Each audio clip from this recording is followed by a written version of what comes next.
ఏమంటలేం దగా చేసి మోసం చేసి అధికారం చేపట్టినటువంటి కాంగ్రెస్ ప్రభుత్వాన్ని మనం చూస్తున్నాం. ఈరోజు మాయమాటలు చెప్పి అధికారంకి వచ్చిండు. అయినా ఏమంటలేం, మీరు ఇచ్చినటువంటి హామీలు కూడా 100 రోజులు దాటినాకనే మేము అడుగుతున్నాం, అది కూడా చేస్తలేరు.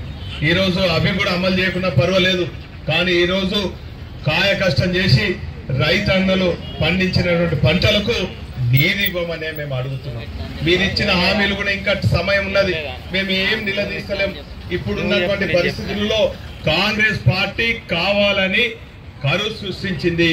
ఈ కరువుకు కారణం కాంగ్రెస్ పార్టీ అని చెప్పి తెలంగాణ ప్రజల పక్షాన మరి మేము పోరాడుతున్నాం. ప్రత్యేకించి రైతే రాజ్యం మరి అని చెప్పి ఈరోజు తెలంగాణకే కాదు దేశానికే అన్నపూర్ణగా రాష్ట్రంగా గత 10 ఏళ్ల క్రితము మరి కేసీఆర్ గారి నాయకత్వంలో ఈ రాష్ట్ర తెలంగాణ పాటు సకాలంలో ఎరువులతో పాటు 24 గంటలు ఉచిత కరెంటు బ్రహ్మాండంగా ప్రాజెక్టులు నిర్మాణం చేసి మరి ఆ రోజు కాకతీయులు నిర్మాణం చేపట్టినటువంటి 24,000 గొలుసు కట్టు చెరువులను పునరుద్ధరించి బ్రహ్మాండంగా ఎండాకాలంలో కూడా మత్తళ్ళు పడే విధంగా చెరువులు నింపితే ఈరోజు చెరువులను ఎండగొట్టి ప్రాజెక్టులను కుంటి సాకులు చేపట్టి ఈరోజు ప్రాజెక్టులను నీళ్లు రాకుండా చేస్తున్నారు.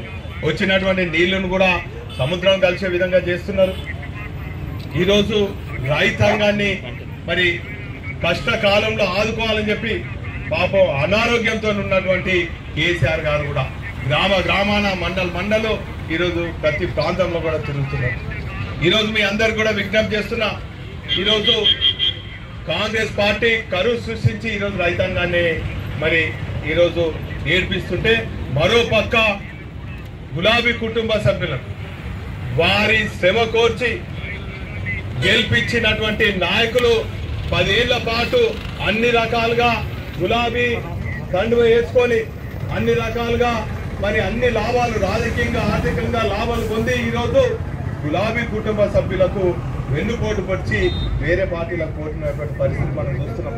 అయినప్పటికీ కూడా నాకు ఇంకా ఉద్యమ కాలం గుర్తొస్తున్నది.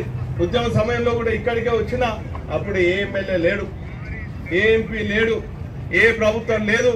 ఇదే పీడికడ మండితోనే ఆ రోజు కేసీఆర్ గారు బలపరిచి మీ ముందు మరి ఒక అభ్యర్థిని పంపిస్తే పెద్ద ఎత్తున వారిని నమ్మి ఈరోజు మీరు 2 సార్లు గెలిపించారు.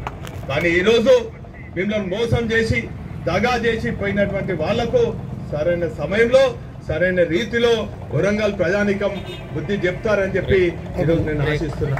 ఏదేమైనప్పటికీ కూడా ఎవరో ఉన్నారని చెప్పి మనం గులాబీ జెండా పట్టుకోలేదు.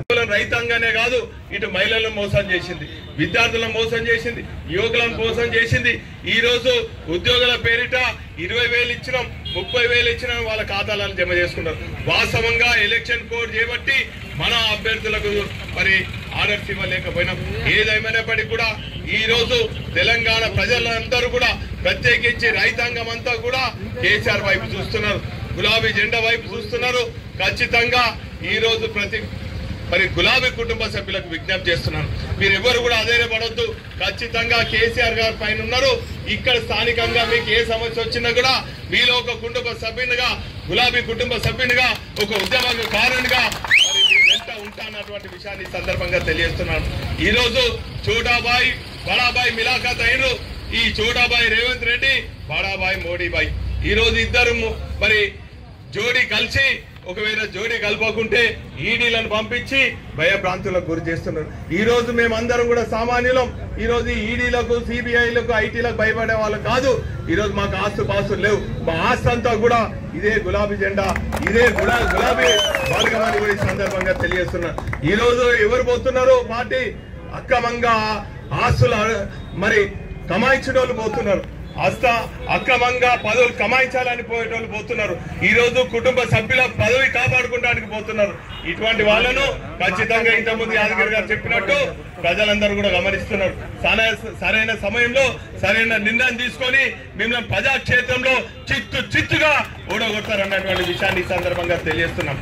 ఈ రోజు ఏదేమైనప్పటికీ కూడా ఈరోజు రైతుల పక్షానే కాదు, సమాజంలో ఉన్నటువంటి ఏ వర్గానికి అన్యాయం జరిగినా కూడా ఈ గులాబీ జెండా, ఈ గులాబీ కండువా అండగా ఉంటానన్నటువంటి విషయాన్ని కూడా ఈ సందర్భంగా తెలియజేసుకుంటూ మరి ఈ రోజు కేవలం ఒకే ఒక ఫోన్ ద్వారా, వాట్సాప్ ద్వారా మరి ఇంత పెద్ద ఎత్తున వచ్చి ఈరోజు పార్టీకి అండగా నిలబడ్డటువంటి నా ఆత్మీయ గులాబీ కుటుంబ సభ్యులకు మరి పేరున కృతజ్ఞత ధన్యవాదాలు.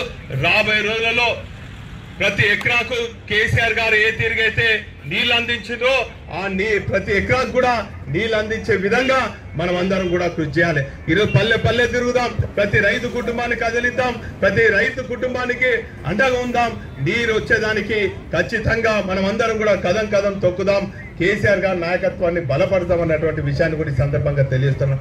ఎండకాలం అయిపోయినాక ఇంకా రాబోయే రోజులలో ఇంకా అనేక కాంగ్రెస్ సృష్టించినటువంటి అనేక కరువు కాలం వచ్చే పరిస్థితి ఉన్నది. ఈరోజు వారు ఇచ్చినటువంటి హామీలు ఏ ఒక్కటి కూడా మరి నెరవేర్చలేరు.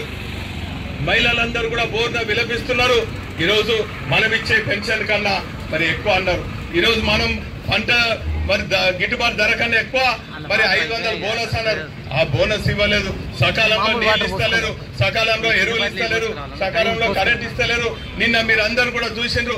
మరి కేసీఆర్ గారు రైతులకు అండగా ఉండాలని చెప్పి సిరిసిల్ల వస్తే మనం ప్రియతమ ముఖ్యమంత్రి గారు మంత్రులందరూ కూడా బ్రహ్మాండంగా IPL మరి క్రికెట్ మ్యాచ్ చూస్తున్నారు.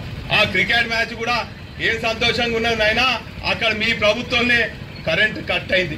అంటే ఈ పరిస్థితి ఒక ముఖ్యమంత్రి గారు స్వయంగా ఉన్నటువంటి కార్యక్రమంలో కరెంట్ కట్ అయిందంటే మారుమూలలో ఉన్నటువంటి రైతాంగం పరిస్థితి ఏ తీరుగా ఉన్నది మీ అందరు కూడా తెలుసు.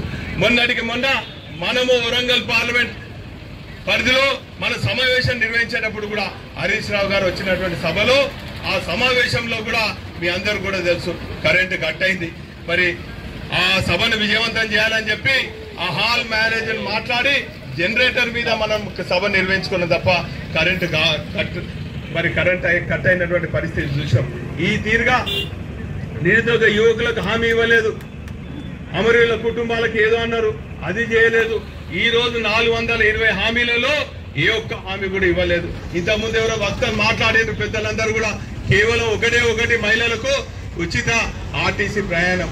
సరే సంతోషం, అదేనా బాగున్నదంటే అది బాగలేదు.